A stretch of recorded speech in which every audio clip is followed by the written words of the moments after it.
Hi, good evening, everyone. My name is Jenna Bao. I'm currently one of the interns for the Prison Justice Writing Program at Penn America. And I'm Frances, and I'm a fellow in the program. So welcome to In Fellowship, an evening Hi, with the good evening, 2019. My name is Jenna Bao. I'm one of the for Justice Fellows. Thank you to all of our fellows and viewers for attending. Tonight, we look forward to celebrating the accomplishments of these amazing fellows while inviting them to reflect on their experiences and share insights for anyone interested in applying in the upcoming cycle.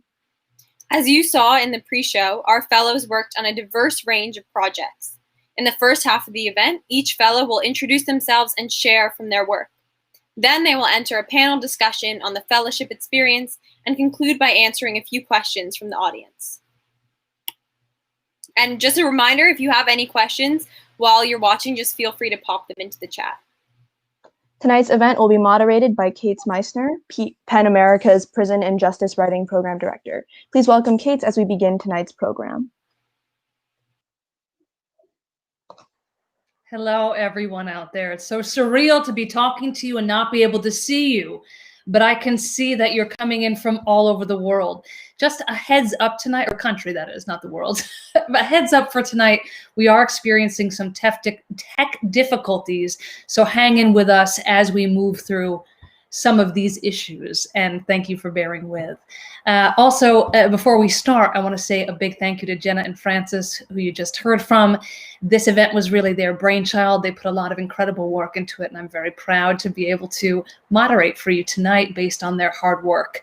As you know, if you're here, I'm sure, Penn America's Writing for Justice Fellowship commissions writers emerging or established to create written works of lasting merit that illuminate critical issues connected to mass incarceration. We really want to start a dialogue about underheard issues. We want to be flooding media with information that the public doesn't know, and we want to be inciting people to action and advocacy. A big thank you to Art for Justice, who is our sponsor and funder and an amazing community to belong to. I'm going to keep my intro very brief, but just a little insight about this particular cohort that you're going to hear from tonight, last year's cohort. They are an incredible roster of thinkers, of activists, of writers, and they have a wonderful interpersonal dynamic. So I hope some of that warmth will translate. Tonight we have two fellows who aren't able to be here in person. C.T. Mashika, who last minute was unable to join, and Arthur Longworth, who is currently incarcerated in Washington, and we recorded both of them in advance. So we will be starting with them. Because they're not here to introduce themselves, I will just give a little taste of what they'll be speaking about. Arthur's project is the title, which I can't remember off the top of my head. I was trying to remember it just there, but I will read you the blurb about it. Through the voice of a state-raised prisoner, Arthur Longworth is working on, well, here's the title, Journal of a State-Raised Prisoner in the Age of Mass Incarceration, a book-length compilation of creative nonfiction essays that elucidates the foster care to prison pipeline. His video will be playing first, and it is audio.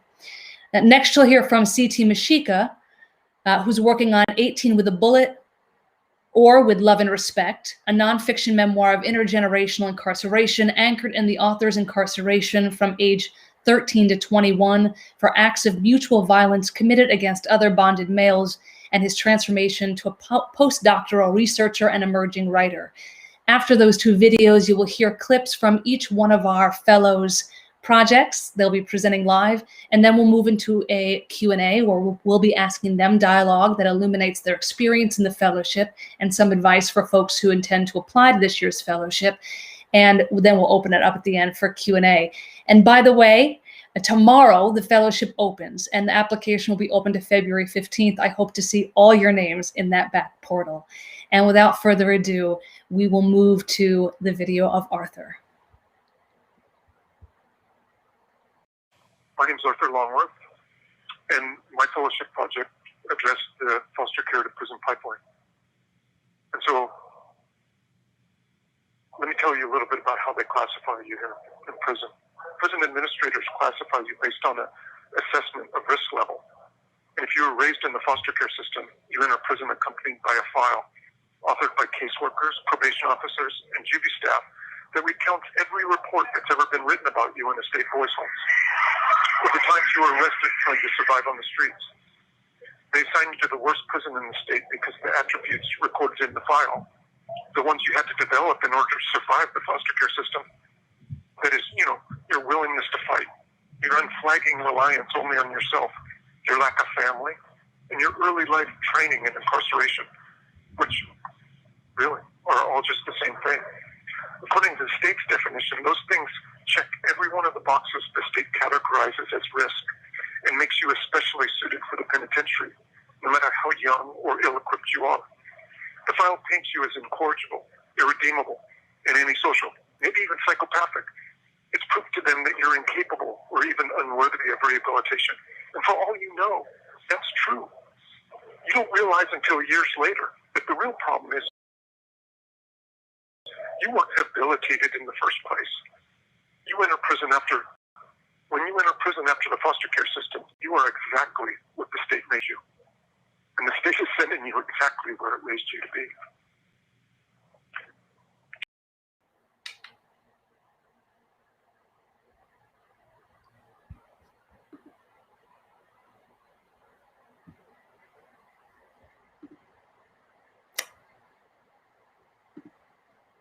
And next, we're going to hear from C.T. Mashika. DH. A child is a lonely thing to put in a prison without a lover lonely in its parents' care. Olga Bromes, 1989. I'm a prison baby. My institutionalization began in a maximum security visiting room where my parents first met. My father was serving state time for a manslaughter, and my mother would later spend time in the feds on drug charges. After birth, I was raised in prison cultures long before I ever set foot in a detention center. I invited the severity of an unsparing punishment. I wanted to be tested terribly. All bullshit set aside, I had a hunger for severity. It was a militant mindset, exacting, an absolute fatalism lightened by gallows humor. When it gets too tough for everybody else, it's just the way we like it. Those were some of the things we said to each other. Gotta keep on smiling and do your damn burpees. The wackos and pushovers may not want to hear this, but it is the truth as I lived it. The fact of mass incarceration is that there is more punishment than crime in the US. The truth of incarceration is that in the male institutions, the prisoners are divided into a ruthless meritocracy of predator and prey, dominance hierarchies that predate both the state and criminality. We cannot credibly speak of its origins, only its existence. Was crime here already, waiting for the criminal to discover it? Who was that first criminal? Was he a beautiful sinner? Makes me think of Patti Smith's Gloria. Jesus died for somebody's sins, but not mine. Even gets me to thinking about another Jesus. His name was Jesus, but his pimp name was Jesus. Ever notice how monolinguals don't call Jesus Jesus? It's either Jesus this or Jesse that. But Jesus got his just like the homie Jesus did. Now, I don't know if Dismas on that other cross was down for his crime, but a true criminal believes in an underworld with its own ethics, system, and code. The politics. Gotta keep your ear to the ground and mind the hierarchy. You will lose friends, and if you're not careful, you may even lose yourself. Whoever that first criminal was, we share a bond across time and space. Our punishers use battle and disease metaphors to malign us. But we criminals have our own metaphors too. Metaphors about birds that have our wings, metaphors of archipelagos and drownings, buku imagery. The iconography of punishment includes scalps, crosses, ropes, chains, needles, electric chairs, bars, whips, waterboarding, and the guillotine. Fill in the rest of the blanks. The symbols of punishment are endless because the punishers have an infinite imagination for punishments. What other innovative cruelties will future generations of criminals have to endure before each one frees themselves from that nothingness? Simone, between the world and the punishment lies all of that nothingness, and that nothingness never leaves you. That nothingness is emotional numbness, seen in the expressionless convict, that leaves a lingering scent of ruthlessness in the air. It's the best way I can express it. Gotta ask the other criminals about how they put paint where there ain't. A lot of them got those communication skills too. The gift of gab. Ya sabes, conversation runs a nation. A lot of them players make a damn good rhyme there. Good sports. They'll talk you right into troubles you've never even heard of. And the next thing you know, you got your back against the wall and your dick is in the dust. I'm getting ahead of the question though. Can a criminal be created out of nothing? Well, I like to think that my parents had other aspirations for me during all of those guarded visits. Doesn't matter though. Doesn't matter at all. Because crime was here before me, and I endeavored to be its prodigal son.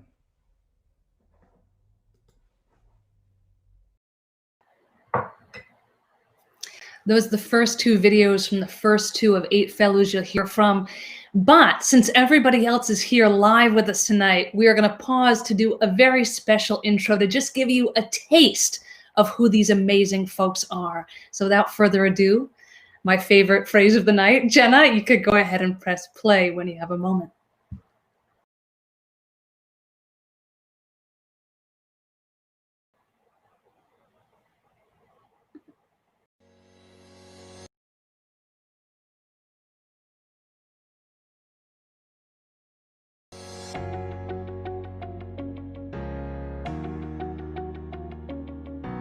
Imagine being born in a society more screwed up than the one you live in. Is that a violence to like being erased? And then I was like, yeah, there's violence in that. That lady, in many ways, saved my life. Literature quite literally saved my life. We emerge from darkness, already stamped with the hard hand of the world. But we are illuminated and filled with the capacity to illuminate. Come, guillotine, come, gallows, come, gas-soaked pyre, come, charred jaw, come, hot pike. So many women are in prison because they've been trying to survive physical or sexual violence. Tear-stained pillow smothers my weeping as I lay awake painfully listening to my grandma's beating. We acknowledge the harm that has been done. If those in power would say, for 400 years of slavery, we owe you the highest level of education you desire to achieve at no cost.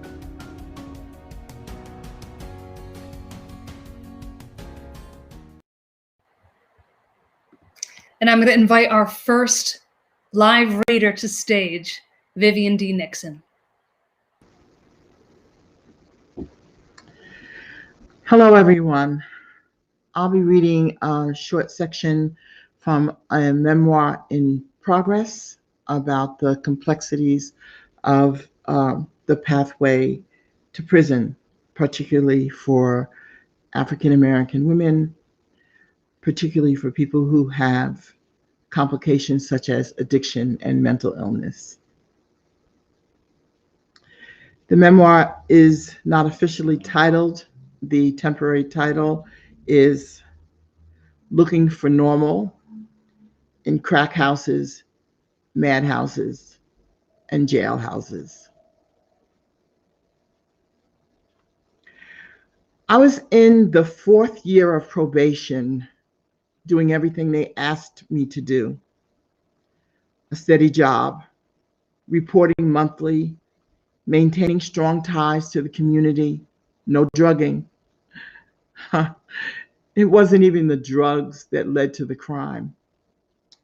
The damn cure was the fault. The reason I didn't go to prison in 1994 is because my mother took advice from a friend who was a judge. I had no money. I qualified for a public defender. I needed that. But it wasn't a lawyer that would be my strongest defender. An expert witness, according to my mother's friend, would be worth the investment. Ma drove me to this fancy psychologist's office. We rode in silence. The medical group looked more like a law firm. I didn't even know places like this existed. This one is conveniently near the county courthouse.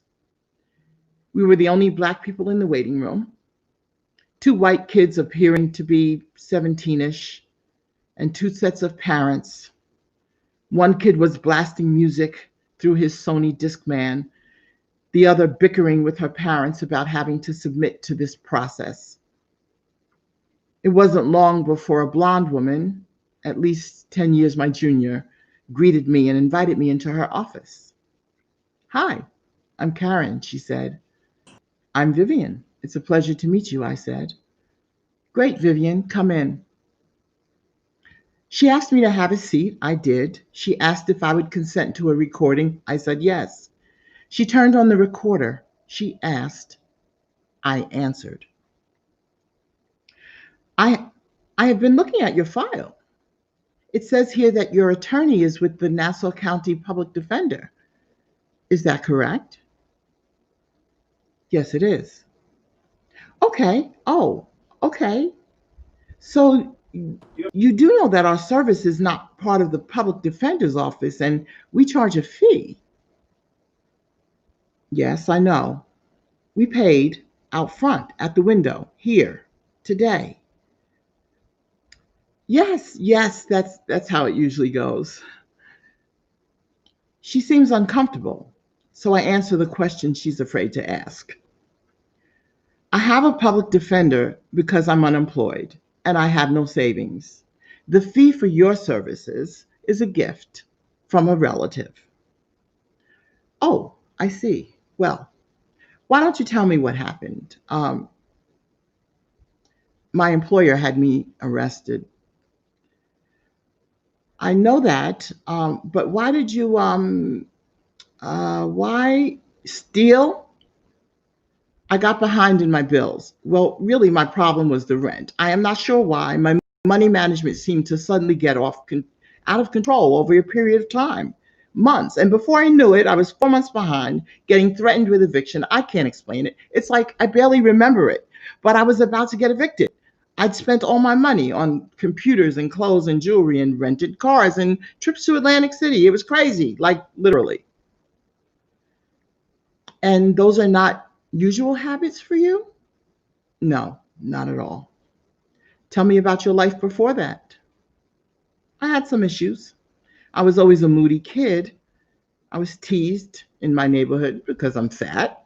I was different in my neighborhood because I'm Black and from the projects. I went to an all-white school. I was politely shunned. You know, the northern version of post-civil rights segregation. Integrate, but don't socialize.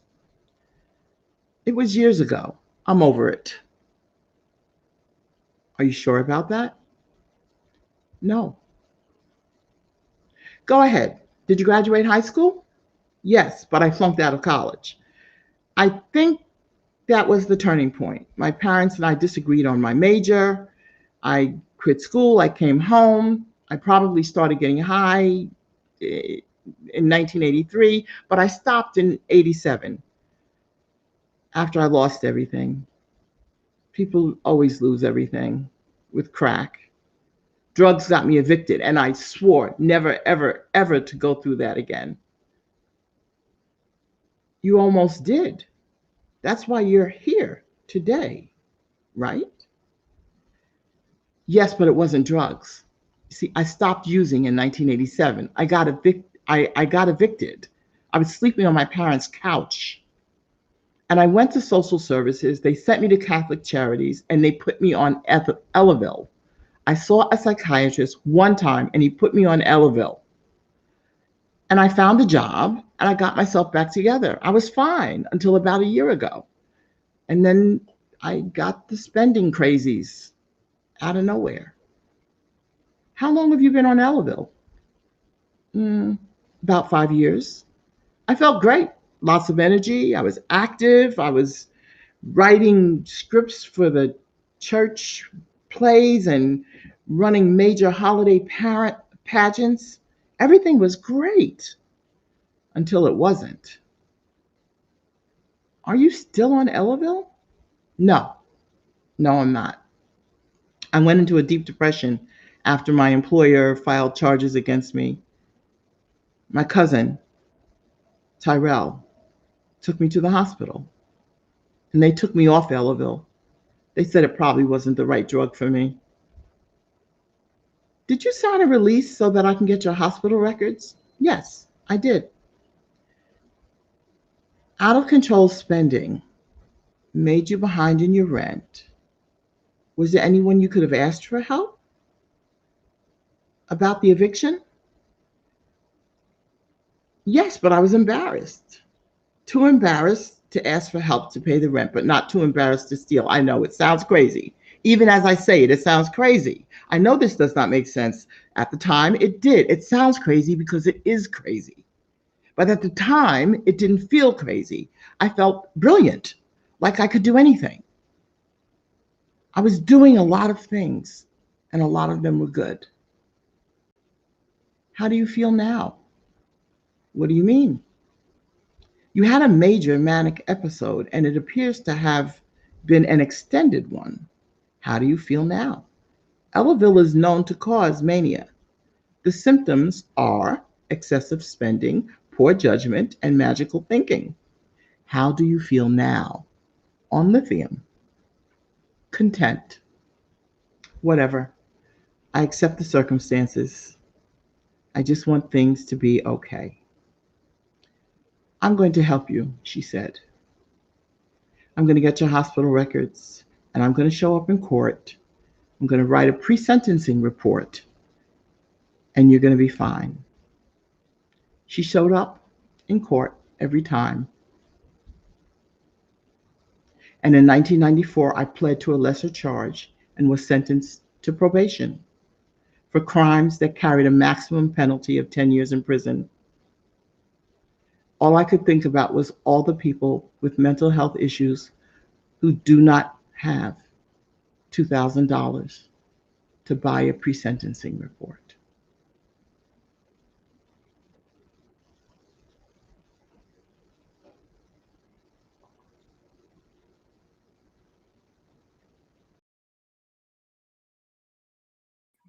I have no idea why it was going on. All right. Hello, can you all hear me? Everybody can hear me? All right, great. Hello, how you doing? I'm Jonah Mixon Webster. This is such a great honor to be here with all the fellows from this year's cohort. It was an extremely transformative experience, one that I know I will never forget for the rest of my life. Tonight, I would like to present work that was created during the fellowship. This is Protocol Bait Switch.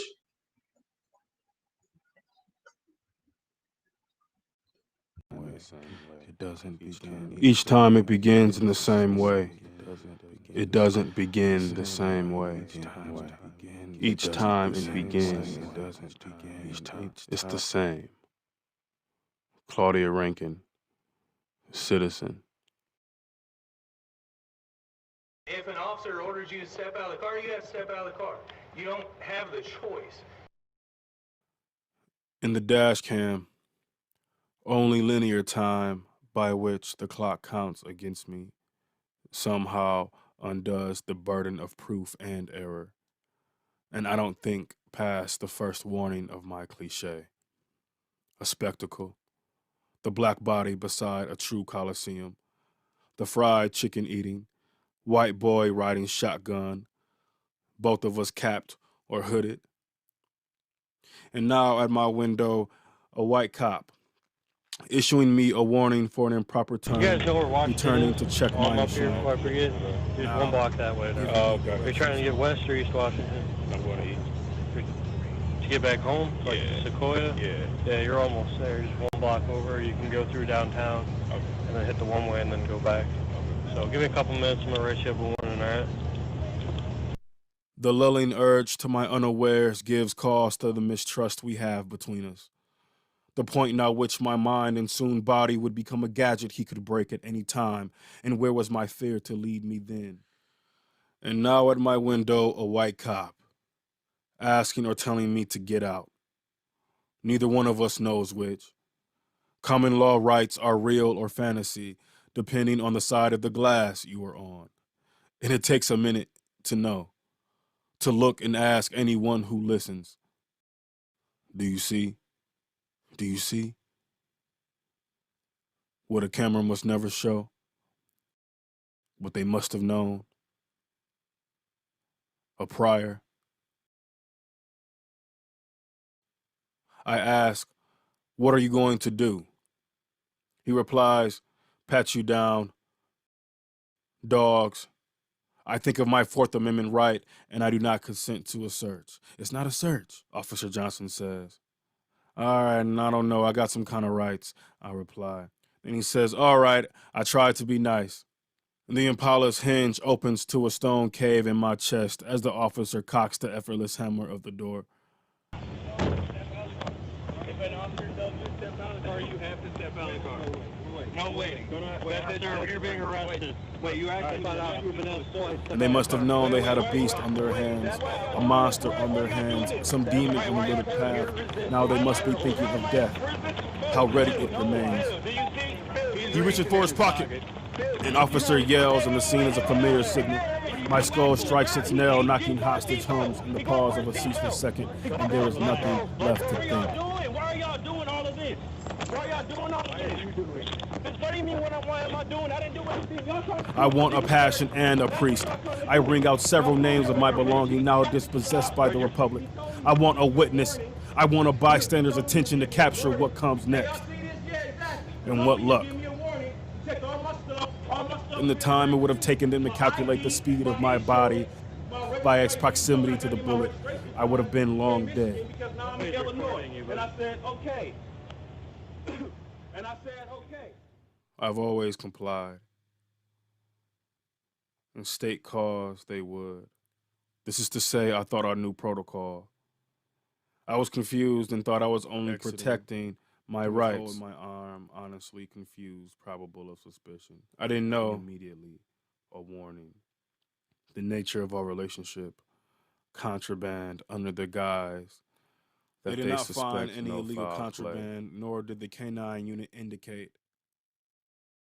My car was impounded, was taken, booked, processed, to withhold my arm, honestly put on bond. Probable. I had no intention to disobey. A warning. One police officer telling me that I would get a warning, and all of a sudden, a different officer asking me to step out of the car. I didn't know what was happening or why. Stereotypes. They asked me to submit to a search. That's illegal. They had no prior warning. They didn't smell anything. There was no alcohol, nor weed. It was chicken. They smelled fried chicken.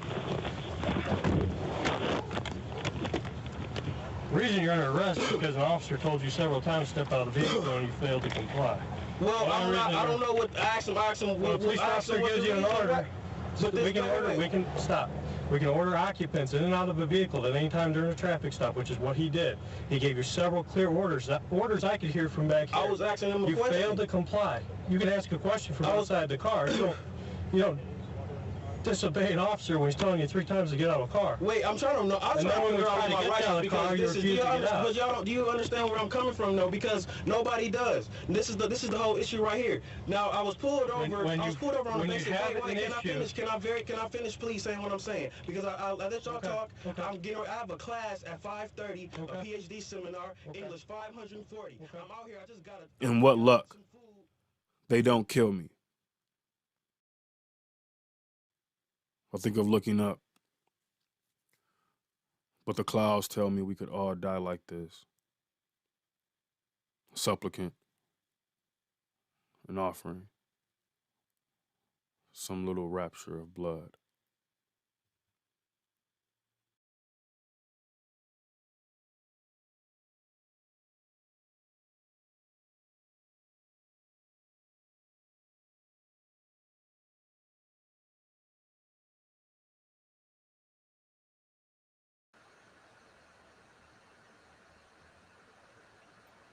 Hi. Okay. Am I going straight on now? That was super powerful, Jonah.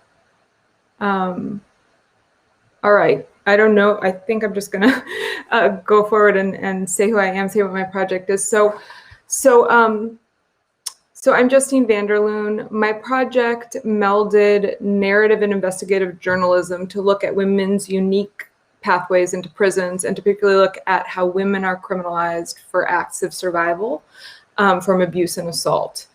And I wrote a long form article about that. It was published in the New Republic and the Appeal in December. So I'm just going to read a portion of that article that kind of, this is just a snippet of it, basically. It was a pretty lengthy long form piece that, I put forth some data, some initial findings from my data.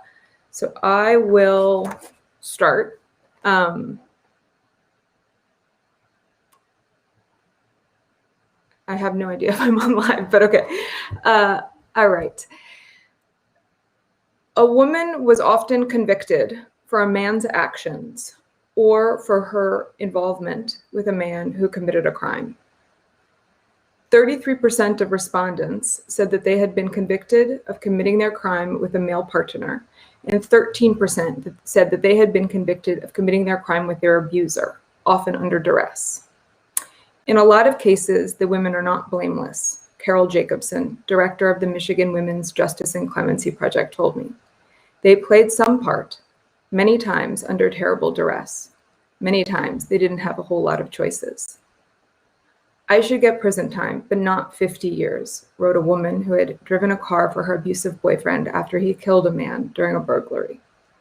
50 years for driving a car under duress, with the threat always there to kill me and take away my kids for talking or leaving him. Motherhood figured prominently into a woman's decisions. 64% of my respondents said they were parents, 22% said they were not, and 14% did not answer the question. One topic affects the majority of female prisoners. Our children, wrote Quinetta Harris in Texas. We care about our children. Bars and razor wire don't erase motherhood. Some women said they were in prison for trying to protect a child. A white woman was serving 40 years in the South for shooting the man she said had beaten her daughter and raped her toddler grandson. And a Black woman was serving life in a mid-Atlantic state for shooting a man she had witnessed molesting her 5-year-old son. Other women were convicted because they had not protected a child. In Michigan, in 2010, Corrine Baker, a 25-year-old survivor of childhood sexual abuse, threw her body in front of her 4-year-old son in an attempt to bear the brunt of her boyfriend's attack. Corrine and her son were hospitalized after the beating. The boy died, and Corrine gave an interview to a local TV station. In the video, she has 2 black eyes and wounds dotting her face. She is serving 13 to 30 years for her failure to save her child. In Florida, Mary Rice wrote that she was forced to accompany a man on a multi-state killing spree, during which she was starved, drugged, and raped. She never tried to escape, she told me, because her kidnapper knew where her mother and 3 children lived. In the end, he shot himself in the head, and police took Mary, who had injuries across her face and body, into custody. Mary was prosecuted. The assistant state attorney told the jury she wanted a bad boy, and she got one. Mary was sentenced to life in prison plus 30 years. I just lived through it, Mary wrote me. The state needed to blame someone. I was the person they blamed.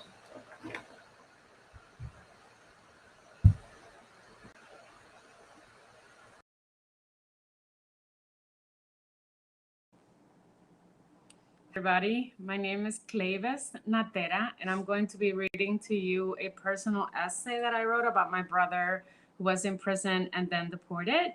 It's called Bummer. It was the summer of the disappearing boys. Pedro, who had a romance with my little sister Paloma, was locked up for standing too near a fight that broke out after the guy who'd been beat up died. Marco got locked up for robbery. Paco, Miguel, Felix, locked up, then deported. We'd all gotten used to the way it happened, how out of the blue we'd stop seeing our friends. Sometimes for a few days, sometimes for months or years, other times forever. For a while, it seemed like all the boys were destined for jail. Lindo, my brother, was among those who disappeared. You got to bring it on Saturday, my brother told me over the prison phone on a hot Harlem summer day. Bring what? I was distracted by the heat, slightly delirious, in shorts too short for outside. We had no AC. The plastic-covered chair stuck to my skin. Una sorpresa.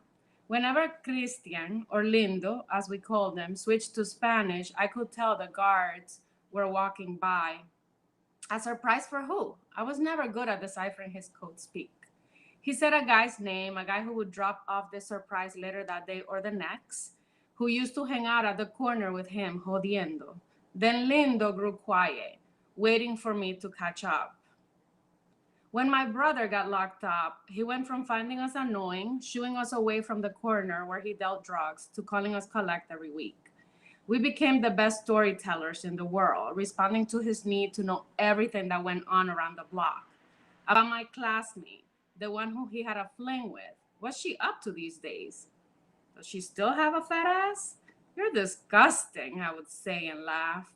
Most of all, he wanted to know what we had for dinner, what we ate for breakfast, if we had any snacks. The Chinese food restaurant next door, the one that sold the sweetest iced tea in plastic containers. Had we gotten food from there lately? My little sister Paloma and I always indulged them, describing the food with minute detail, knowing it was torture, how crispy the crinkle-cut French fries, how sweet the sauce on the red rib tips, how soft the chicken fried rice. We imagined him salivating, his craving for things he couldn't have. When he first went to prison, he'd been 17. That summer, he was 19 years old. On the phone, he sounded mostly bored but happy, and at 16, I couldn't figure out whether he was pretending. Paloma and I puzzled over this. Was it possible that he was better off, locked away from trouble, like Mommy said? But if being in there was good for him, why was Mommy working so hard to get him out? Was he hiding real sadness behind all the jokes, in there with all the real criminals? The phone was in Mommy's room, and other than to pick up the receiver, we weren't allowed in there. So we had to stretch out the cord into the next room until the curl was taut, testing the tension to its limit while keeping it from being pulled out of the base. Mommy worked all the time. Our stepfather, El Salvaje, had finally gotten a job in a restaurant far away in Queens and was also gone all the time. By that point, out of the 7 kids who had first lived in the 3-bedroom apartment when our parents got together, only the 4 youngest remained. I was now the oldest in the house, followed by a 15 and a 14-year-old stepbrother and stepsister, and Paloma, who was also 14. That summer, we were happiest when no adults were around. We ate pancakes for breakfast, lunch, and dinner most days. When we got tired of pancakes, we fried donuts. What I remember most about that sticky summer day was how my brother's voice sounded urgent, surprisingly impatient. A surprise for who? And then I finally understood. Paloma and I were going to visit him this weekend. I felt hurt he would ask me to carry drugs into jail, especially since I was bringing Paloma with me. How could he be so ready to put us in danger? There was no sneaking anything into that place, I reminded him. He mumbled into the phone. Find a way is what I thought he said. But put it where? The silence stretched. I stared at the triangle of my crotch. The sweat rolled off my thighs.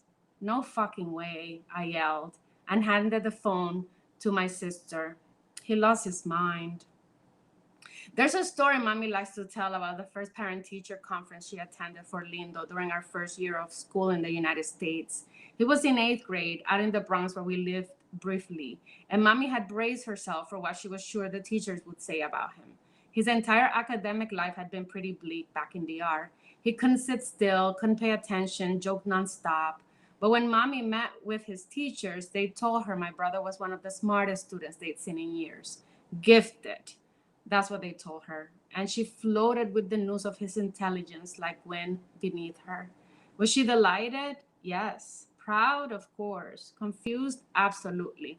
And no one guided her on what she should have done. She didn't know about scholarships to boarding schools or how to advocate for him to go to a specialized public school. My sisters and I, we reacted differently to the news of his intelligence. Whenever Lindo did something stupid, we joked relentlessly. Di que gifted. That ass? I'll stop there. Thank you.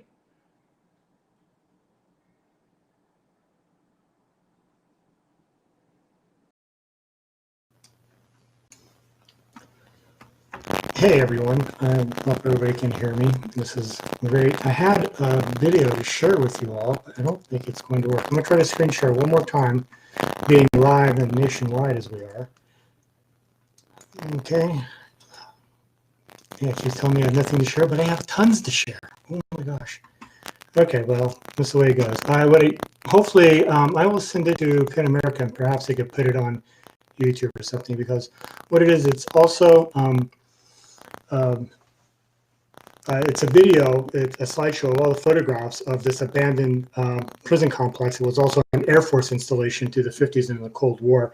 They turned into a federal prison camp. It's where my novel is set, in Strange Company.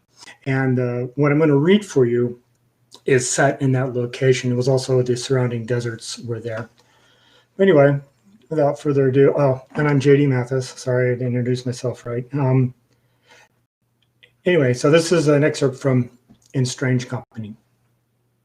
Head down and find Brew in his cell. The Jewish blues guitarist learned his dad is dying, the patriarch of his family. A survivor who, after fleeing Europe and the Soviet pogroms, found himself in New York running a successful theater business that he handed down to Brew, which he lost by getting into cocaine. Brew's dad had days, maybe 2 weeks. As soon as Brew had read the letter, he asked the warden about going to his father's side, to get a pass or a waiver, anything to be with his father. The warden, not wanting to send the wrong message, said no. Brew is on the verge of wrapping up a 5-year sentence. He has 5 weeks left. Nope. Compassion is bad policy. The next morning, he's gone. No Moses coming to set him free, no King Cyrus to send him back to the promised land. The pull of filial obligation tugged harder than the fear of 2 more years. What's 2 years if your dad's dead and you never sought forgiveness from him? Why? I can hear him say to me, because you must atone, friend, atone. He needs to go, say the Kaddish with his people. He needs this like Yom Kippur, to help make meaning of a life he messed up. He skipped out over the desert to a car idling a liturgy on the side of a dark road. I bet he doesn't see his father, though. The marshals know he'll arrive at the hospital, so he'll be posted at all the entrances and his father's door for good measure. The cops have time on their side. They work in shifts, have nothing better to do while drinking coffee and collecting a paycheck, while Brew is but one man with one destination from a long history of running out of time. I think about my grandmother dying while I serve my time. I imagine getting the news of her on her deathbed. I fret about her asking me, for me, as I lay dying. She lays dying. I wonder if I'd skip out like Brew. Or would I reason we wrap ourselves too tightly in the notion of seeing someone before they die? Maybe it eases the passing of the dying to see a descendant one last time, to see proof that something of them will go on in the world when they're dead. I don't know. The more I think about it, I might follow a Jewish bluesman's suit. You know, absence in an imprisoned state messes with the mind differently than when you walk among free people. The importance of moment, of gesture, gets magnified with the gravity of a holy mission. To touch the person, the holy relic which made us manifest in this world. A living, breathing connection to the past about to vanish to dust, gone. We confront the reality that in time we might become the oldest connection between the dead and everyone still breathing. What did I think I'd find standing beside a dying woman? Redemption, or to regain some measure of grace? To witness the end of a dream? It's not hard to imagine escaping into the desert I know like an old lover.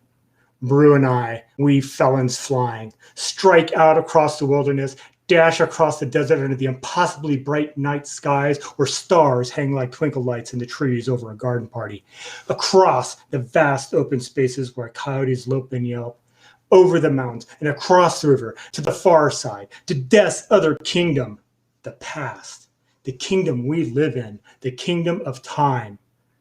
To Grandma's house, I'll go. Thank you.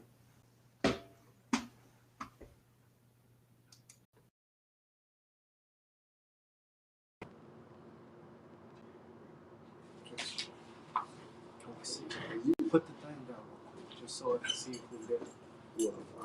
That's where you guys are there.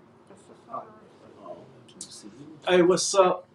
I'm Sterling. I'm going to be playing the part of Raymond Marley. This is Cornelius Davis. He's going to be playing the part of Austin Reed. Austin Reed is the ghost of prisoner past, and Raymond and Austin have already met 3 previous times.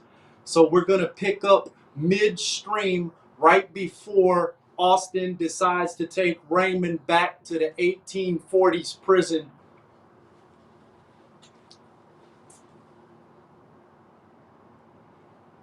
Man, 1840? That was almost 200 years ago. How are you here now? I appear to those with the manuscript.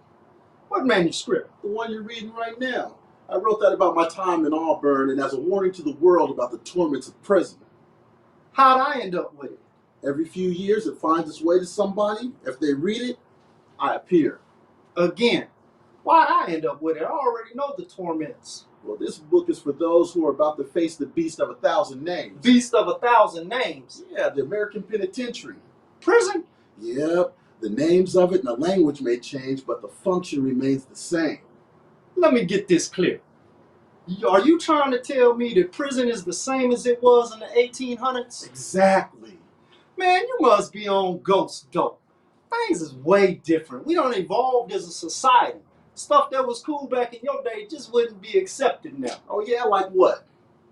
Why are you asking me? You the one been around the whole time. Because I keep telling you that things are the same, but you just don't want to listen. So you tell me. Punishment. For one, that's definitely different. We don't get whipped. Don't mistake form for substance. The whip was an instrument of control and torture. It's just a means to an end. Just because they don't use the whip no more, don't mean that it ain't torture and that torture has ceased as a practice. Like how weapons change, but war remains. Punishments may become more advanced and more sterilized, but they still perform the same function. Okay, like whips and chains? Yep. So you wouldn't get whips and cats, you'd get stun guns and mace, bullets, nightsticks, locked in the dungeon. Dungeon? You mean the hole? Yes, solitary confinement. Back in my day, we called it the dungeon. What do you guys call it now? The hole, the bucket, the box, tomb, graves, pit. Official name is? Administrative segregation, disciplinary segregation, special housing, DSU. I don't know. It's been called a lot of things. That's my point exactly. Okay, I give you that point about the hole. Yeah, but much more remains. Like what? Separation of family. Transporting prisoners far away from their communities. Silencing voices of dissent. Like Philadelphia did Mobile. Punishing advocacy. Unofficial repercussions for litigating cruelties. Physical violence. Attica, Parchment, South Carolina, every prison yard. Sexual violation. Angola sex slave. Inadequate health care. Prisoner average life expectancy 20% less than normal. Overcrowding. Institutions holding double the design capacity. Racism. Black codes, convict leasing, parole board bias, cops with Confederate flag tattoos. Classism. Debtors prison, poor people, can't afford good attorneys. Exploitation of free labor. Those are the claws of the beast. Just because some of them things still remain doesn't mean there hasn't been change. It's a matter of degree. Man, different decor, same substance. You can wrap a man in new clothes, but that don't give him new flesh and bone. It's just impossible for me to believe that we living like y'all did. Y'all did? What? How are you living? Still in the present world. I can't take this anymore. Come here, I'm gonna show you something. Man, hey, yo! Yo, where we at? At the beginning. Where? This is Auburn State Penitentiary in the early 1800s. The granddaddy of them all. This is where the beast was born in the form that we know it today. Are you kidding me? Somehow you have the ability to snatch me out the prison we was in and you done brought me to another one? What the fuck is wrong with you? Take me to Hawaii, Alaska, the bus station, the fire hydrant across the street, anywhere other than another jail. Hey, I told you, I'm stuck. This prison, these are the chambers of my echo. I ain't free either. Man, that's some bullshit. You got supernatural power and we can't get out of here? That's just my luck. Little convict genie got all that magic, can't do nothing but take me to jail. Yeah, man, look, just hold on, please. I need a minute. I can't talk to you right now. Just hold on. I can't talk to you right now, man. Just hold on. Scene. That's it. I don't know if y'all can hear me.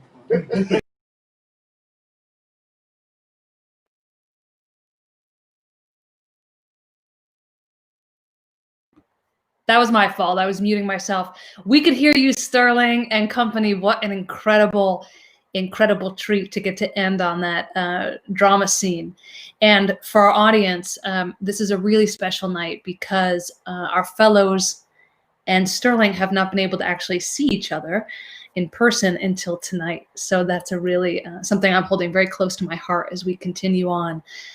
From the chat, it looks like you were all just as moved as I imagined you would be, knowing each of these fellows' incredible works. I mean, what a sea of talent, and also such advocacy that comes through all these pieces in such different ways. So it's really my pleasure to get to share that. We're going to move into a section of moderated questions. I have a question for two fellows in pairs, and then we'll close on some advice, and then an open Q&A with the audience. So to start, I'd like to bring back Jonah.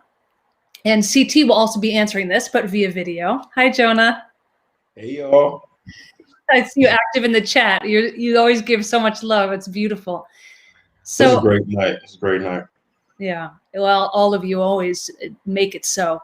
So here's my question for you. How did your ideas and research and or writing develop over the course of the fellowship? And what were the experiences that most propelled your project forward? I'm also particularly thinking about your recent essay, The Hauntologies of Slavery. Is that what it's called in the review? That blew my mind. I mean, it is incredibly powerful. If our audience hasn't read it, I highly recommend. You may or may not want to touch on that, but that's what made me think of asking you this question. So I'll let you respond from there. Oh yeah, thank you so much, Case. You know, it's so interesting, you know, to kind of think about that work too, because, you know, so I came into the fellowship, you know, thinking I was just working on protocol, thinking I was going to, you know, try to figure out a way to, you know, kind of intercede in the narrative of my own arrest, and, you know, the subsequent charges, the year-long battle that I had with the police after that and stuff and everything. But what I didn't know was that I was going to have another project that would kind of dovetail into some other things that was happening into my life. So I guess I'll start a little bit by talking about the process with protocol. Number one, you know, everybody in every moment of this fellowship experience, you know, back from, you know, just applying all the way through to, you know, putting out the video, you know, every moment, every conversation was just so important, you know, to the process. There was, you know, language I was able to speak with, you know, one of the Penn America, you know, lawyers, Nora. I don't want to butcher her last name, so I will. Someone please help me in the chat with Nora's whole name. But you know, we had a great conversation to kind of kick things off, and the coach that was provided, you know, actually having someone who was working directly, you know, in, you know, justice reform, you know, and things like that.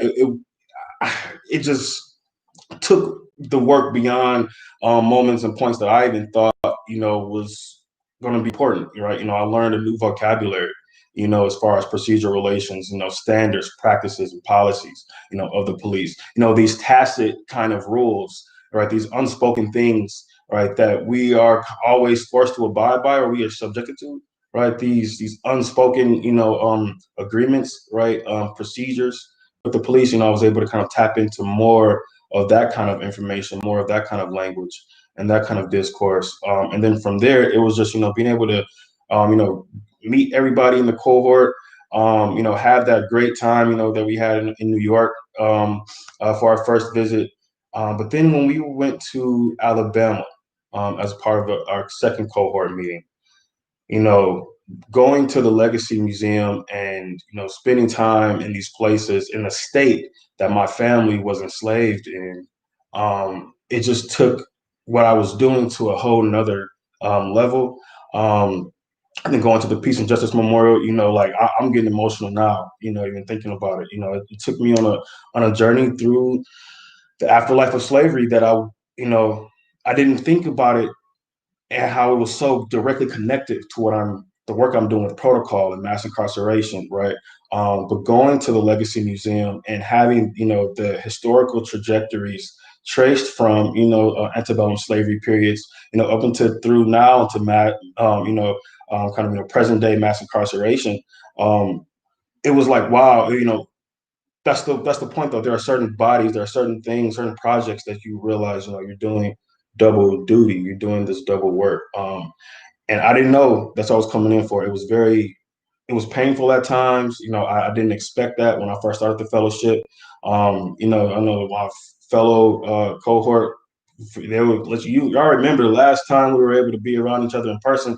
I couldn't even go to dinner. Some of the dinners, I was spending so much time crying and processing all this trauma I was holding in my body.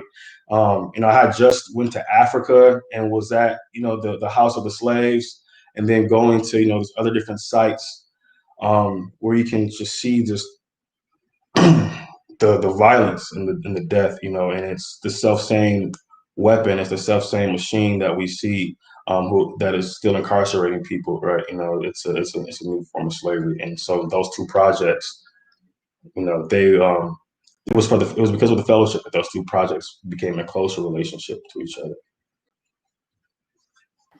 Thank you so much for that, Jonah, and for sharing vulnerably a little bit about the experience. I know that you had a lot of moments that were almost magical or spiritual in nature, and your essay really dives into that on a very deep level. And we don't have time to go down that whole now. Unfortunately, I wish we could, but again, take a look at this essay. It will stay with you for probably the rest of your life if you read it. But what you touch on here that's I think so important is that everybody comes to the fellowship with a different need. There are folks who've been deeply in criminal justice reform and abolition work who need more literary support. And there are people who are more literary and maybe with lived experience that come and are looking for some of the other backdrop. So that really brings that to the fore and is really helpful to frame and show a little bit about what it's like to be in it. And I think that was a really beautiful illustration. So thank you. And always thank you for your heart. I think we have a video of CT answering the question now, sort of awkwardly. So we'll do a little swap for a moment. Thanks, Jonah. Hello, everyone. I've been asked to share with you how I've cultivated my writing as a PEN American Writing for Justice Fellow. First of all, I want to send y'all salutations and greetings from the ancestral homelands of the Maricopa and Pima peoples over here in Biden Blue, Arizona. The main thing, first and foremost, is I was part of a really great cohort. We were able to cultivate a genuine rapport amongst each other. We got cut short, our third and final meeting, of course, because of the pandemic, like everything else, but we took it all in stride. In addition to that, one of the other great things is it connected me with other established writers who have a connection with, and through PEN America, and that had an immense amount of positive impact on my writing and the ideas that I've been working out, some of which I shared with you earlier in that reading. And it also exposed me to a larger audience, not just advocates for free speech, which is a sacred concept and really is for those who have very different views in our own. Now, that's not an endorsement, for hate speech or all kinds of other wacko conspiracy theories, but speech has to be allowed, ideas have to be allowed to flow, and that's what PEN America is about, of course. So I was able to expand my advocacy in writing, not just domestically, but globally. I'm currently working on a book proposal that my literary agent really wants and that I want to get done. My literary agent contacted me very shortly after it was officially announced, the cohort that I was part of, and we just hit the ground running with that too. That was another great thing. I had a really great peer mentor, an established writer. Piper Kerman was very generous with their time. As I said, a lot of other writers were as well, who I reached out to, and just navigating the process, as an emerging writer. And of course, if I can be of any service or assistance, please let the people at Pen America know to get you in touch with me. I would really advise for y'all to put out your work that's as polished as possible, the voice that's authentically yours, or the writing that's that speaks to what you believe in, what you're attempting to convey and express, and take it from there. You got to take it from there. All right, thank you. Thank you, CT. We miss you. I know you're on a plane right now, so you're not watching this, but if you watch this later. My next question is for Justine and Sterling, so we can bring them both onto the stage, so to speak. Now, I mentioned earlier, and I mean it, this group's private chat is blowing up right now with love for each other, with pride. It really is a group that bond as friends. So my question for you each, and I know you have contact between you as well. We're just waiting for everything to get settled. All right. What was the most meaningful? Excuse me. Actually, look at the next question. How did the fellowship program and Somebody send me a message, tell me when to talk. Hold on 1 sec. 1 sec. Now, Justine, I can see you. If I'm supposed to be answering, give me a thumbs up, maybe. Yeah. No. The question is, how did the fellowship program and your peers specifically in this group support your development? Okay. Justine first, Sterling second. Okay, me first. Okay. So I'm gonna answer how the fellowship program helped me in my project and how the fellows helped me. So right away, it was incredible. Right from the beginning, it was incredibly supportive. So the fellowship program paired me with Baba Israel as a mentor, and those were some really incredible conversations about how to bring a lot of hip hop element into the theatrical performances. And so that helped. And then another thing that helped me right from the beginning was actually Justine article that was shared with me as a part of the fellowship program, because she was writing in some interview that she did, she was talking about doing the research and the writing at the same time. And that really helped me because my script is looking at the similarity of prison over a 200-year time span, and putting that into a single story was really challenging. And I think I would still be trying to figure out how to do it if I wouldn't have started writing while doing the research. So that helped me right from the beginning. And then CT also provided some scripts that was small scale, small cast, and that really helped me. And then without doubt,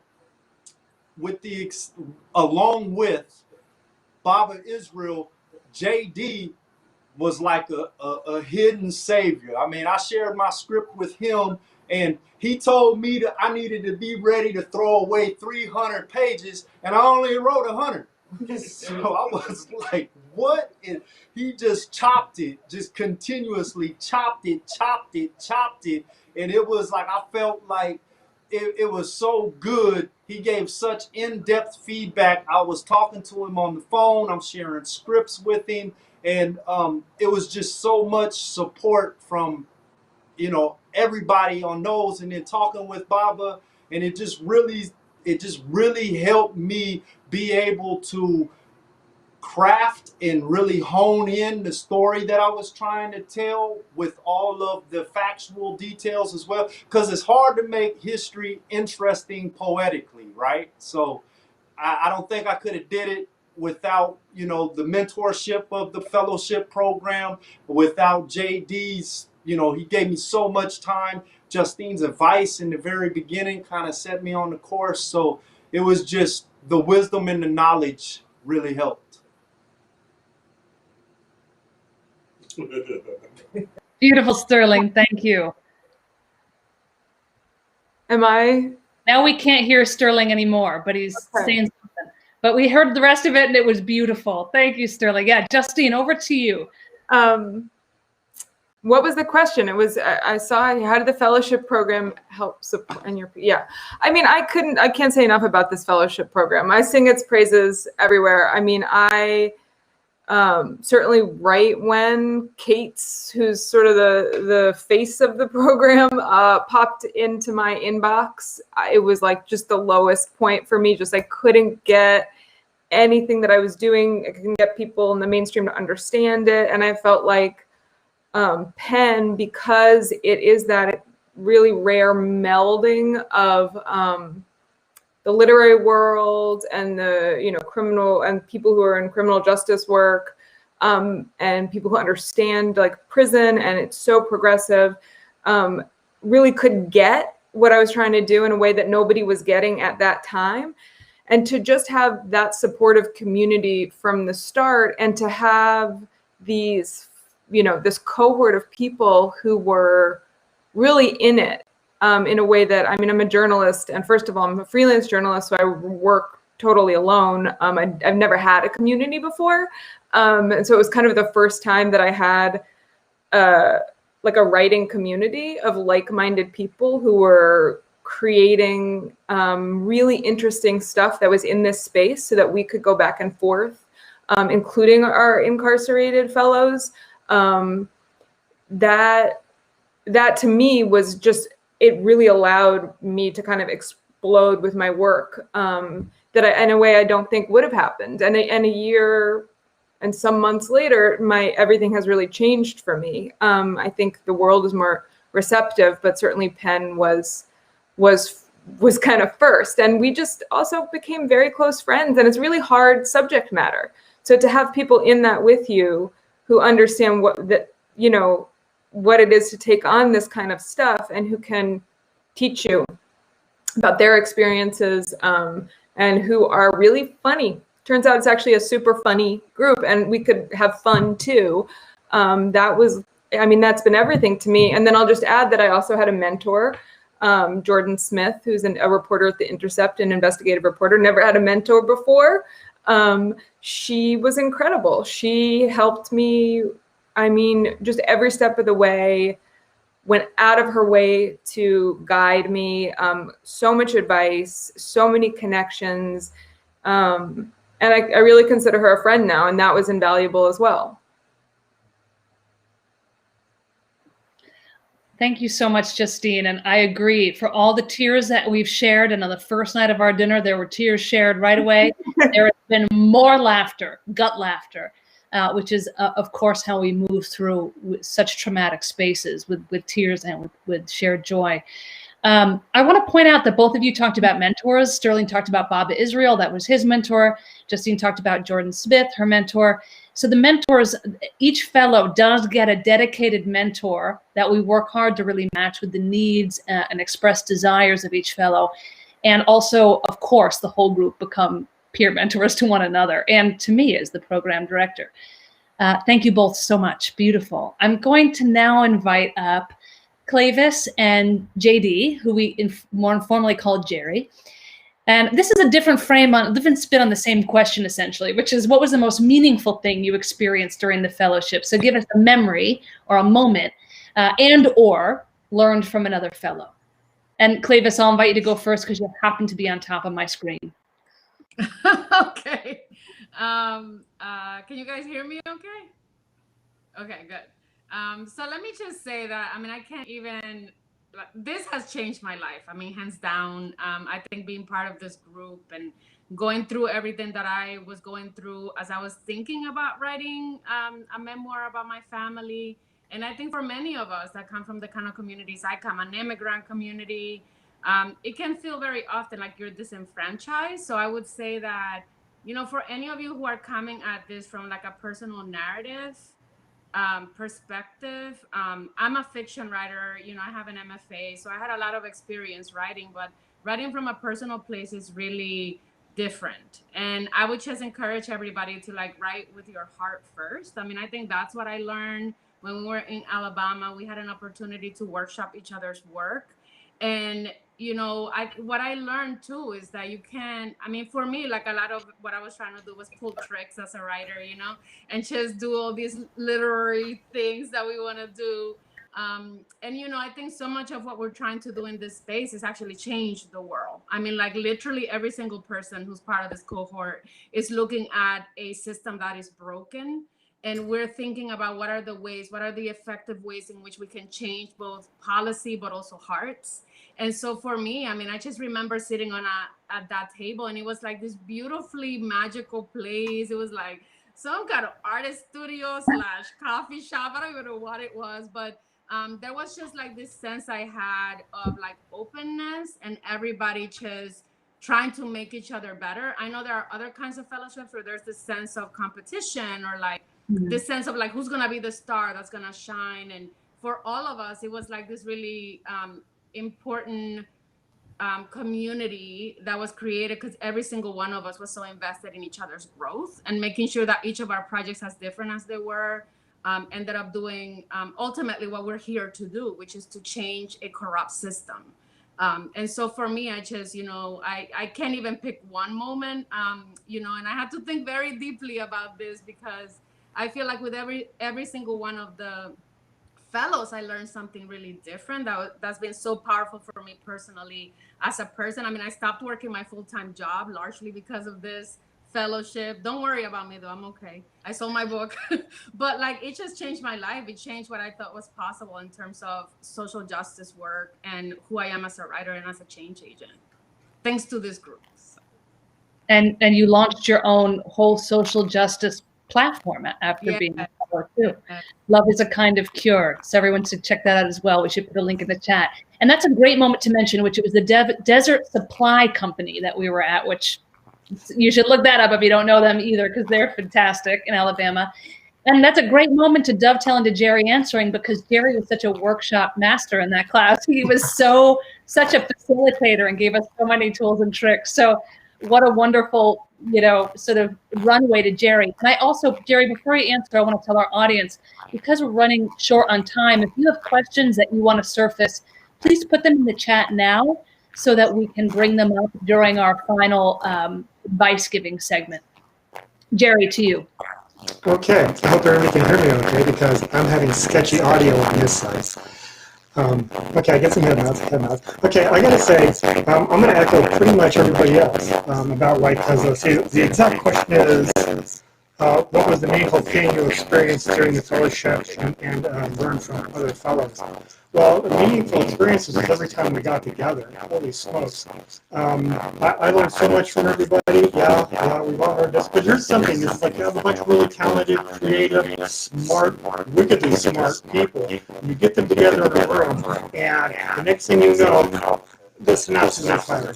You got a zeitgeist of, you know, a group of people sitting around a table that's incredible. And so for me, that was really like the high water mark. We've already mentioned October 31st, my daughter's birthday, my husband's birthday, when we all had to meet for the first time. And it was just like this thing of be with him. I was just like, oh my gosh, this is a great group. It's like I found people who see the world in all these different ways and can express themselves very smartly. And then, and every time we got together, it was something, and again, you can't really pick one person, although I will give it. Shout out to Clavis, who said, don't worry, I got you. I'm going around here and saying, like, what the hell? But so also too, like very meaningful experiences wise, the experience being able to mentor.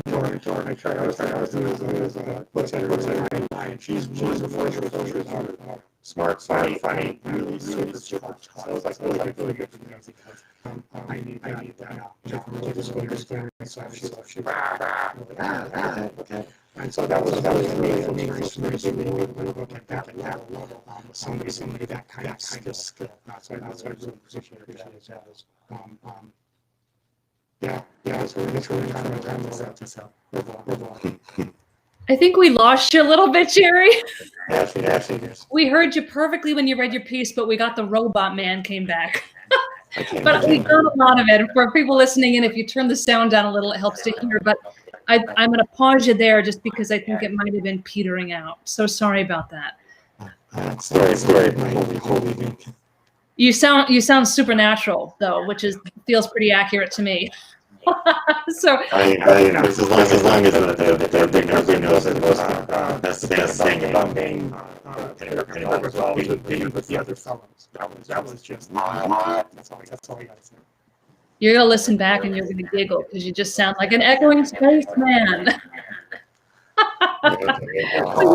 We'll pause there, but we got just enough to get your heart in that. So thank you both so much for those wonderful answers and for illuminating some advice too about the fellowship. I'm gonna next invite up Vivian, and we're gonna listen in on Arthur's video as well, his sound clip. Vivian, I very intentionally gave this question to you.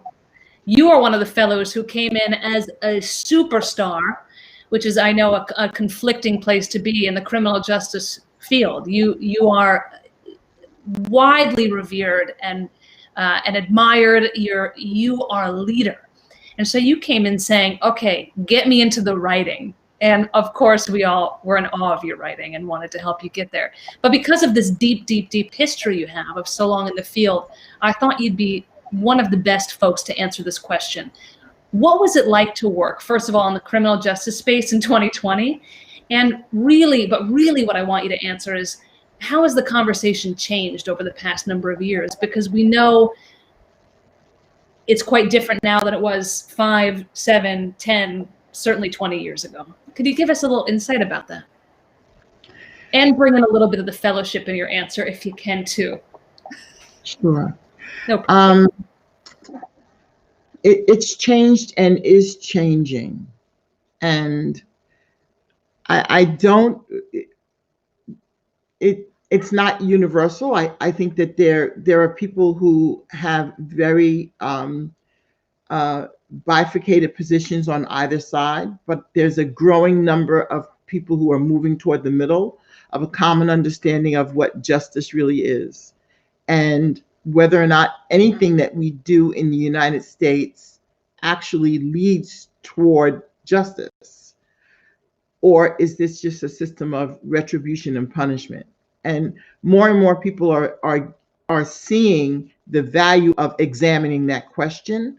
Over the 20 years that I've been working in this field, the shift began as a fiscal conversation because we were spending way too much money on prisons. But now there's more of a conversation about, the question of the underlying roots of the criminal legal system in this country being closely tied to chattel slavery and the elimination of indigenous people.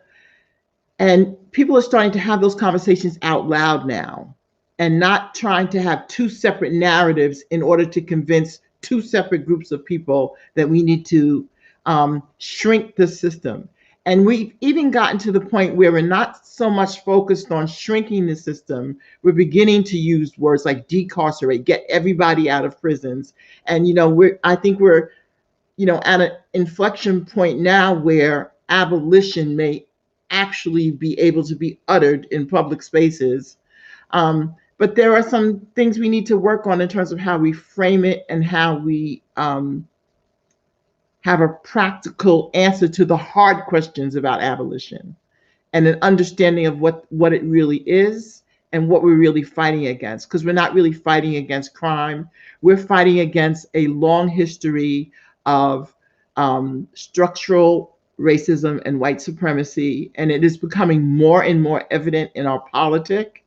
And I'm both really, it's a really troubling time, but a really exciting time, because it takes this type of uncovering of the ugly truth in order for real revolution to happen.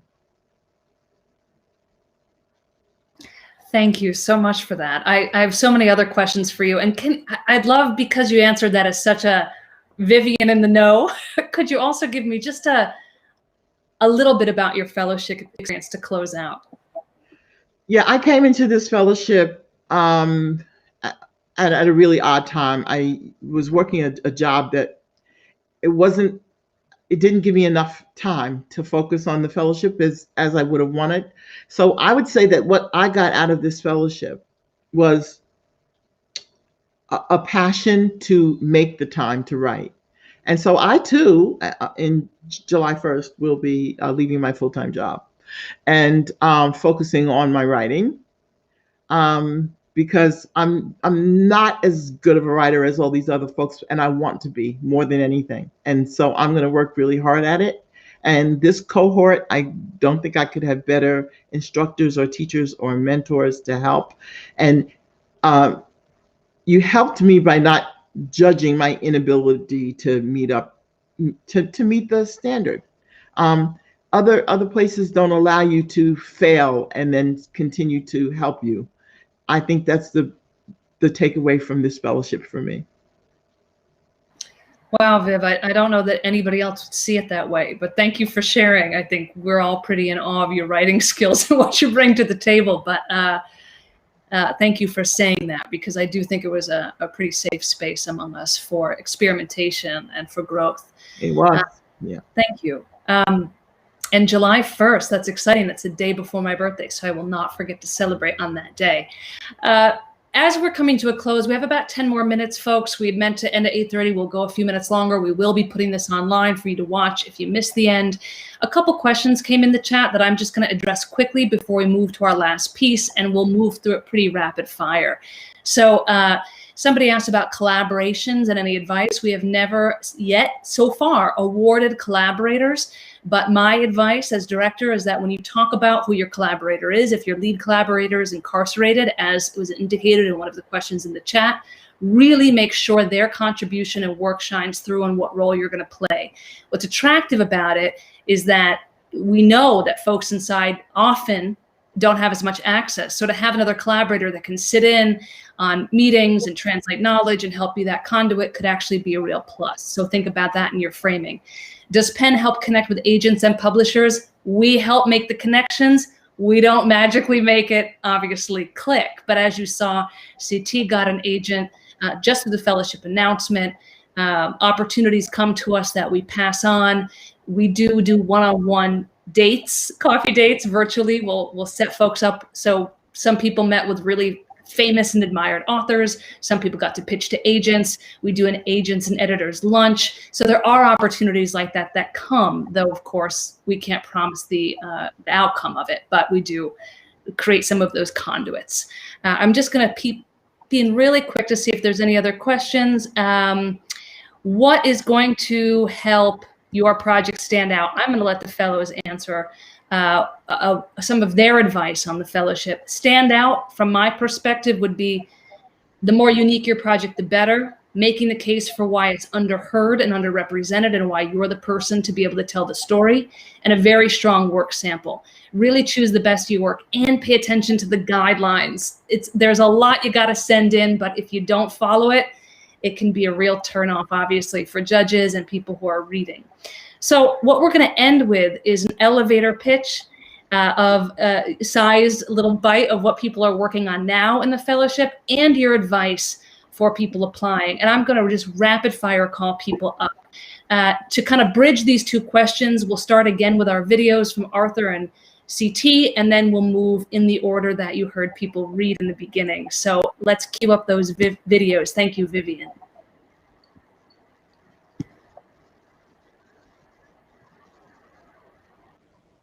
What was it like to work in the criminal justice space in 2020?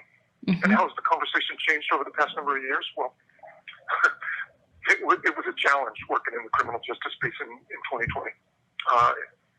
In case you haven't noticed before now, I'm in prison, so I didn't just work in the criminal justice space.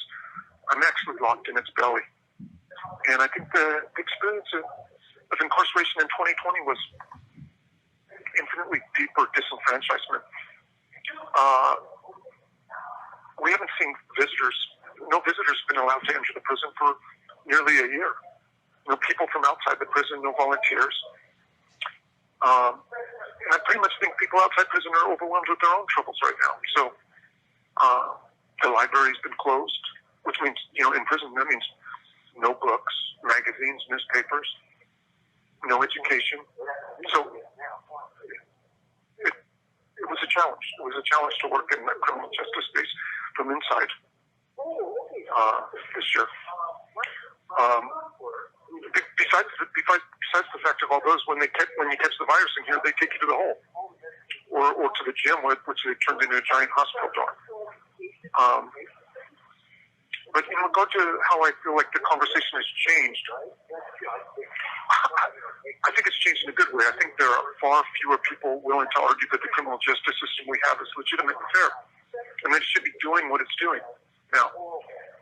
And I think there's a greater consciousness that we're hurting ourselves, especially certain communities of ourselves. If I were to give an elevator pitch of what I'm working on now, on the work of my fellowship project, I finished a book manuscript, a tight, razor-sharp, 60,000-word book manuscript that I'm trying to shop around.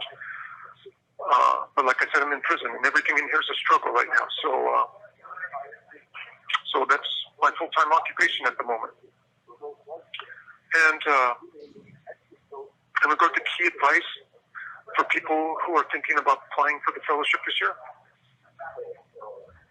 I bet that word struck me. For people who are thinking about applying to the fellowship this year, I really think you should do more than just think about applying. I think you should put everything you got into it. It's worth it. It's a hell of an experience, especially if you're in prison. For an incarcerated person, where else are you going to get an opportunity like this? You need to do more than just think about it. Oh, thank you to Arthur. We wish he was here with us today as well. We don't have video from CT. We already played his, so forgive me. We are going to go straight now back to Vivian. And Vivian, tell us what you're working on and give us, our audience, some advice. Sure. So I want to finish the memoir for unselfish reasons. I think there are a whole lot of women in this world who've had prison experiences whose voices need to be heard. My unique experience as a nonprofit leader makes a memoir a good start for telling those stories, but there are so many other stories that need to be told, and I want to spend the rest of my life telling those stories. I'm compelled to address the sites of the pain of particularly Black women and their relationship to the prison industrial complex over all of the years that the United States has been building it. And not everybody is going to get a Kim Kardashian reentry plan. It's really hard out here for us, and the world needs to know that. And they need to know how some of us overcome. And I think narrative can do that. And that's what I want to spend the rest of my life doing. My advice would be to, if you believe you have it in you, then you keep trying and you keep trying until it feels right to you. And when you begin to read back to yourself something that you've written and you feel really proud and it speaks to you, then believe it will also speak to someone else. And then attach yourself to anyone who will help you and trust that they will help you, as hard as that may be. Thank you so much, Vivian. And I love that the advice extends beyond the fellowship, because as we know, our first year of applications was 800 people. 1% of people won the fellowship who applied. So this is also so subjective. It's such a long shot, so it's great advice to carry over beyond just the application process. Really appreciate that. I'm going to invite Jonah up now. Hey. So, something about the question. Can you repeat it for me? Because I'm going to miss the first one. There's a lot going on. Really, really briefly, what you're up to now, what you're working on, and then what advice would you give to somebody who's going to apply to the Writing for Justice Fellowship? Okay, definitely. So I'm still finishing up the protocol project. So there's another installment, well, there's going to be like 2 more installments that used video footage and guerrilla audio recording from that day when I was arrested. So you get to watch them drive me into the jail, and you're gonna, and you get to see the rest of that stuff, and then you get to hear the conversation. Because my cell phone began recording right before the officer pulled me out the car. My cell phone was recording sound from that point through the jail until we were released on bond. And so the rest of that material is going to come out. I'm also going to be furthering the work that I did with Black ontologies and kind of tracing through some of my own familial legacy of slavery in America, or the afterlife of slavery in America, as Sadia Harmon would say. And so that's some of the things I'm working on right now. Stereotype is getting ready to come back out again on Knopf Penguin UK in July. So my first book it's going to ship back out. And I say, as far as advice goes, I really love what Arthur had to say. Don't just think about it. Really, really, do it. Put the time and the work into, applying, because it's a worthwhile experience. Y'all didn't see me cry tonight. Typically, I would cry. They saw me cry on like the first night when we went to the Asian American Writers Workshop in New York, and we had that event. I was crying then. I've been crying still because this fellowship was just so important. There's nothing else like it. As you all can see tonight, it has produced some incredible works. Even the first year cohort, right? The work that came out of that was incredible and amazing. We got to work with some folks in the first year cohort also. This is, a big family experience with critical implications that, you don't want to miss out on. So just, definitely put the best work sample forward, like Kate said, like you said, and I think,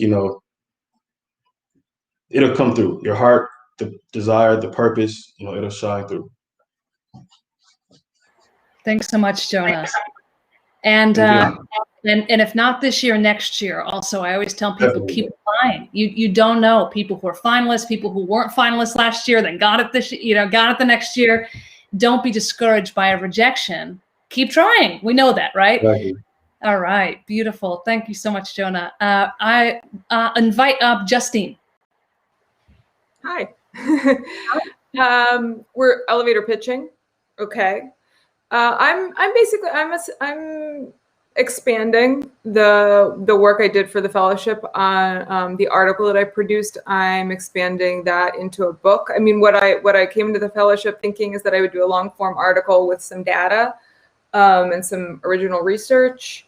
When I started really in a way through these letters that I get, living the kind of mass incarceration, and also seeing within that the individual stories coming through out of that, all these envelopes with names on them and all these stories inside, it became clear very early on that this was going to be a book and not just an article. So I'm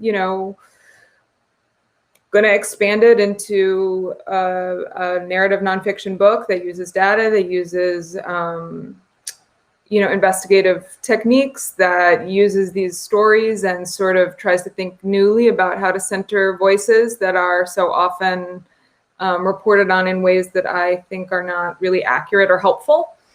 And look more just at mass incarceration in women's prisons and people in women's prisons in America. And I'm really excited. I love it. I mean, I think of it as my life's work that started with this fellowship. And then in terms of advice, I would say, I think to be really frank, when you apply to these fellowships in general, and in this one specifically, but in general, I think it's really helpful to think about not how to, you want to be very authentic to what your writing is, to what your work is, to what your voice is. But I think it's helpful to be strategic and thinking and very clearly looking at what this fellowship is saying it wants from you. So look at what it's saying. It will tell you what it's saying it wants. And I think in every opportunity you get, argue for why you're doing that and why what you're doing is crucial and important. And I think creative people were often kind of oh, we just do the work and da-da-da. But when you're going for fellowships, when you're going for grants, when you're trying to get people to give you money and support and get organizations to do that, you got to make you got to sell yourself, and you got to make a pitch for it. And you got to be organized, and you got to be really polished and professional in that, without taking away from any of your voice or experience or who you are. That's certainly how I approach it now. Justine, I think that's so critical. And I think, the first thing that the first readers look at, each application is read by 3 first readers that then choose to advance or not the application as a combined, their combined scores.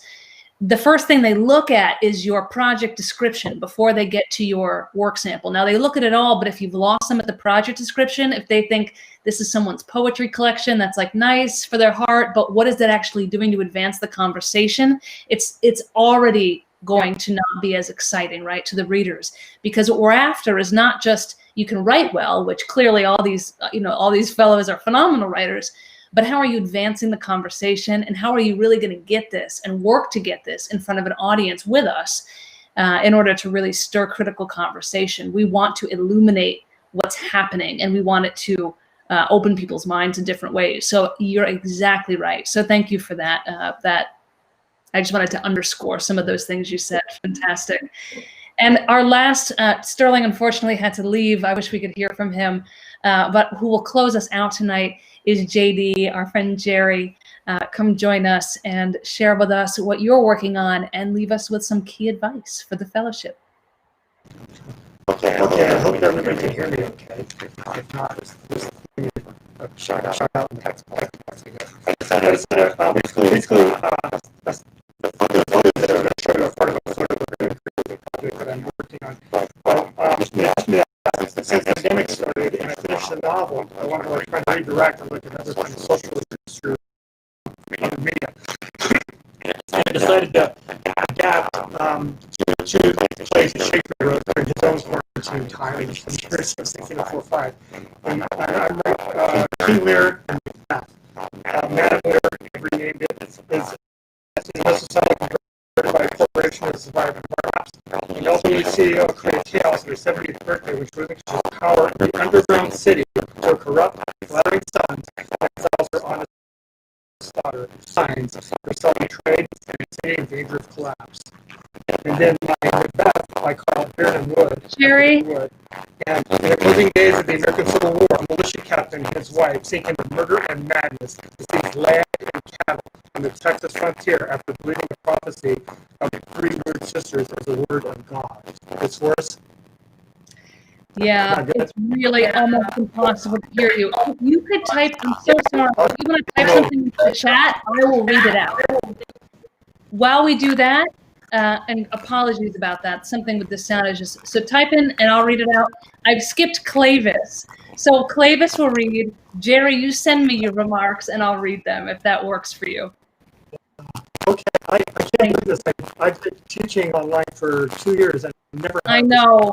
It's just something we don't know what's happening. It is not your fault, and we don't know what it is either, so I'm sorry. I'll copy and paste real quick if I can find my document. Clavis. Hi, friends. Sorry, I skipped you there. Oh my goodness, not at all. Don't worry about it. You've done such a wonderful job.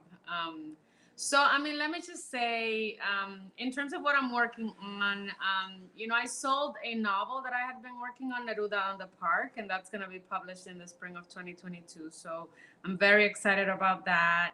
I'm working on this memoir. I mean, originally what I had proposed as my fellowship was to work on an entire book, which ended up being a little bit of a very big scope. So luckily for me, Kate was like, maybe we close down the scope a little bit for this. So I would say, I'm really excited about finishing my edits for my book, my novel, so that I can focus full time on the novel on this memoir where I'm going to be really looking at my family, and my brother plays a huge role. In terms of advice, I mean, the one thing you've heard incredible advice from all these people. So the one thing I want to add is that I'm one of those people that applied and didn't get in, and I wasn't even a semi-finalist on the first year. And my approach the second time around was really to think about what was the heart at the heart of what I was trying to propose, and find a writing sample that really illuminated that. Because what I found with my first application, when I didn't make it through, is that I had written something really gorgeous, but it didn't have anything to do with prison. So like now in hindsight, I'm just like, what was I thinking? I just thought, you sent in the best writing sample, but I definitely think just, do your best and make sure you have some friends who are writers to read it and give you feedback, because that helped me a lot, especially with my proposal. I really saw it as two completely different writing assignments. The proposal, it's really tight, fact-based. And then for me, the memoir was really about like, can you make it sing? Can you put your heart in it? So good luck. I hope everybody really applies and don't give up. We're very excited to have you join this family. It's a wonderful family. Thank you, Clavis. And I will underscore, don't be overly ambitious. A book is great and we're proud of it. If you think you can complete it in 8 months, but we're really looking for something that can be published, after, a book is not always ready. And then it has a whole 2-year life. We want things that are going to be able to be published. So if you have a book and you're maybe 1/4 the way through it, maybe you're pitching a chapter for publication or an essay, not the entire project, because we know it's not going to work. I saw all the ambitious dreams go out the window for all the fellows in different stages. Not all of them, but most of them, because it's 8 months. It's not long. It's really not a long time. And I also want to underscore that the writing sample is important. It is not a requirement that it matches the topic, but I do think you're right, Clavis, that the readers who are reading it and judging it, it's going to be more powerful if it's on topic. It's just as how the human brain works. So I think that's wonderful advice. Just to close out for what Jerry's working on, it looks like a few different writing projects. I think they might be plays, Jerry. You have to, I'm not sure, but I'm going to read the description here. He's working on a rewrite of Madame Lear.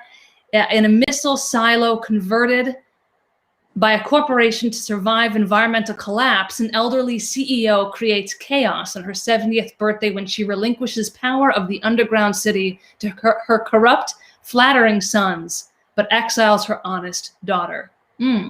Sounds a little too 2020. And another piece that Jerry's working on is Burnham Wood. In the closing days of the American Civil War, a militia captain and his wife sink into murder and madness to seize land and cattle on the Texas frontier after believing a prophecy of 3 weird sisters as the word of God. So they're films, Jerry's telling me, JD's telling me. So keep a lookout for some really dystopian, interesting work coming from Jerry. And of course, if you have questions, you can also email us at writingforjustice@penn.org. We have a friendly staff, if you can't tell. It might take us a few days to get back to you. We have a lot going on, but we welcome your questions and input. Our application's open tomorrow for a month. I hope to see your names in there. Please spread the word. And thank you for joining us tonight. Thank you to all the fellows, Jenna Francis, Penn America.